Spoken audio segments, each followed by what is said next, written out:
Yes, indeed. Omukulu bamuyita Chike yabaddeko mu kibuga Kampala. Yabadde alina ekivulu ku Serena era nga mwana mulenzi oyo yakoze akayimba keetandisizza bakayita Breathe Away, akayimba ako kowulidde aka radio ne Weasel Good Life awo gyentegeeza. Omukulu n'akayimba keyatandikizza akayimba ako ng'atandika performance ye okuyingira gyabadde mitwalo 10 gyokka ng'oyingira ng'onyumirwa endongo ya mwana mulenzi Chike okuva e Nigeria. Mu busungu obw'amaanyi mwana mulenzi ono ng'amaze okuperforminga mwana mulenzi gwe bayita Weasel yavudde ku mukutu gwabwe ogwa Ready and Weasel neyennyamira olw'aba promoter oba organizer abaleeta ba artist ba international artist ne babajooga obujuuzi ne badda ku nnyimba zaabwe ne bazannyirako ng'ebivulu biganya okukwata ye Weasel bw'ategeeza nti akanyoomo kangi nnyo akanyoomonyoomo baabanyoomye nnyo. Ready and Weasel agamba nti abayimbi bava eri bapukami nga babaleeta okujja wano mu ggwanga Uganda ate ne bajja ne bazanyira ku nnyimba zaabwe. Weasel ayongerako n'ategeeza tayinza gaana muntu yenna kumuwa olukusa kudda mu nnyimba oba kola attribute yonna okutendereza radio, naye yalibadde agendera mu mitendera emituufu kubanga bangi nnyo abasobodde okuba ate nga bakikozeeko ne bakisaba era ne kikolebwa. Mwana mulenzi ono agamba nti Wizkid yasaba olukusa, Rudeboy yasaba olukusa, permission nemuweebwa, naye yeewuunya abayimbi bana batamanyikiddwa wadde n'akamu bw'ajja mu ggwanga Uganda ate n'azanyira ku nnyimba zaffe. Kizibu ki? Weasel yatabuse musajja nno mutuufu. Abannayuganda bangi nnyo mukomeredde nnyo mwana mulenzi Weasel okuva radio yavaawo wadde nga naye okusoomoozebwa kubadde kungi kwayisemu akadde kano, naye gonambuulira olowooza Weasel okuvaayo n'ayogera ekyo g'okiraba mbwa Sseruganda mbwaki. Ne bw'oba ogenzeeko mwana mulenzi ku byafaayo mwana mulenzi gwe bayita Chike. Chike amanya ge bamuyita Chike Osebuka.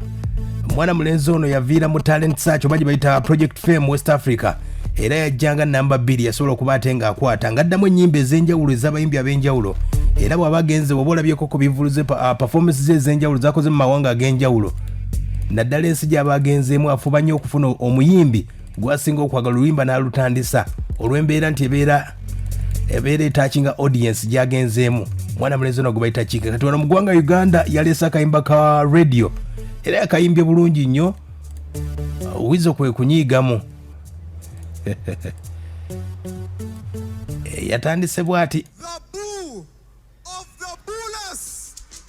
to take your breath away, my brother, Chike! Say I can be your African Michael Jackson, I can be your black John Lennon, I can be your African Michael Jackson, I can be your black John Lennon. I say I can be your African Michael Jackson, I can be your black John Lennon. Say I can be your African Michael Jackson, I can be your black John Lennon. Can you take my breath away? Ye mwana mulenzi oyo Chike yakoze katubiti song okuba ate ng'ajjukira radio. Nenga mwana mulenzi oba olabye ku byafaayo bye yakola ne attribute akayimba, yakola cover ez'enjawulo. Oluyimba lwe bayita No Woman No Cry olwa Bob Marley yalukola. Oluyimba lwa mama lwe bayita lwa mwana mulenzi gwe bayita Kiss Daniel Chike yaluddamu. Lwakuba Weasel oyinza okwebuuza Weasel kiki anoonya ggulire oba ne musajja mutuufu endongo kati radio yava Weasel ye Good Life ne boona awakana ne boona akkiriza lwakuba ekizibu kimu Weasel tayogera y'ensonga eyo. Kati obunafu bwe bannayuganda ne bamuddako ne bamuvumirira. Oyinza okuba ate ng'onegattako ng'ombuulira mwana mulenzi ono ye Chike kyeyakoze kyabadde mu nsobi oba ye corporate mu ggwanga Uganda mamweri corporate mu ggwanga Uganda yalibadde oyinza okugamba nti corporate eyinza okukola naye babyogerako bwogezi abagenda eggulu nayo mu nsonga ezo. Ye Chike yasobodde okuba ate ng'ayogera ku kayimba kano n'agamba ebya Weasel sibimanyi nze nabadde ngamba regent yavuluzeemu kati naye wuuno. Funny thing is when I heard the song and realized how big it was here. And Sammy Waleta, I was like, no, you need to open up with that. And, I listened and it was so easy to learn and so simple, but it really connects to you. So, I wanted to be able to share in that moment, that he has created and left behind for us. Yeah, well, I can't comment on any of that. I don't have any information on what you just asked. But what I can say is, big respect to the music creators. I'm a music creator myself. No disrespect intended. Ye mwana mulenzi oyo yaganye okubyogerako ebya Weasel byagambye nti oluyimba teyasabye lukusa. Yagamba yazzeemu ku lwa radio. Mwana mulenzi oyo ne bw'oba ozzeeko emabega ne Weasel nabo balina abantu bebalumyako abajjukira kayimba nakudata ne OS Suna.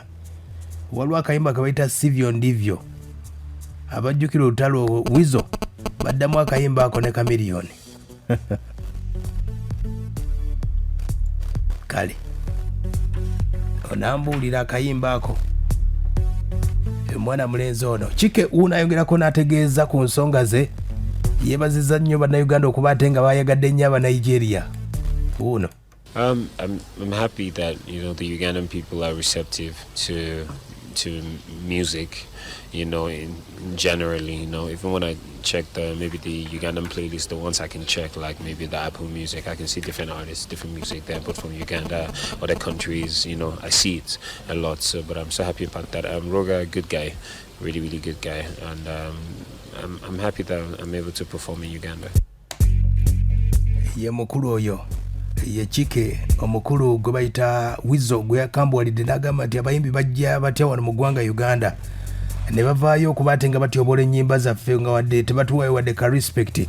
Tayogeddeko wadde nti oluyimba lwakolerwa Radio and Weasel. Weasel kye kisinga okumuluma ye yeebuuza ono Chike ajja atya mu ggwanga Uganda. Ne bw'oba ozzeeko ne mu ggwanga Uganda abayimbi bangi nnyo. Bw'olaba Eddie Kenzo waliwo akayimba keyaddamu ak'Abasudde ndowooza mwawulira nga nnamwandu w'Abasudde naye amuyiribya. Bayimbi bangi nnyo abazizeemu ne copyright akadde kano. Weasel ayinza okuba Weasel akadde kano tetulina kye tumubanja, buli kimu bakikoze. Goyinza okuŋŋamba mma akadde kano golooza Weasel kiki yali badde akola kubanga ekyange sijja kyogera. Ziri down wano mpola mpola naye kandabe. Hello. Kale. Mukigale kisembera kumwalo ku Malembo. Bagamba atya? Wadde bulungi naye muganda wange oyo kyabako.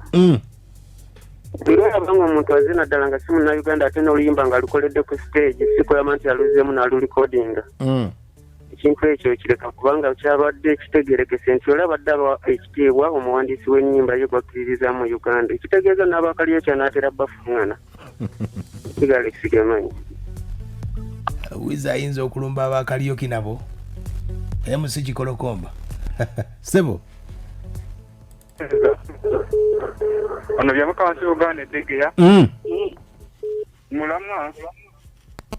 Nze ndaba Weasel aba alimbyemu. Ate alimbye atya nga ye yasigalawo? Kubanga omusajja bw'aba nga yamanyiiza oluyimba. Yaluyimbidde ddala Sebo. Ekitegeeza mbuno yaludde.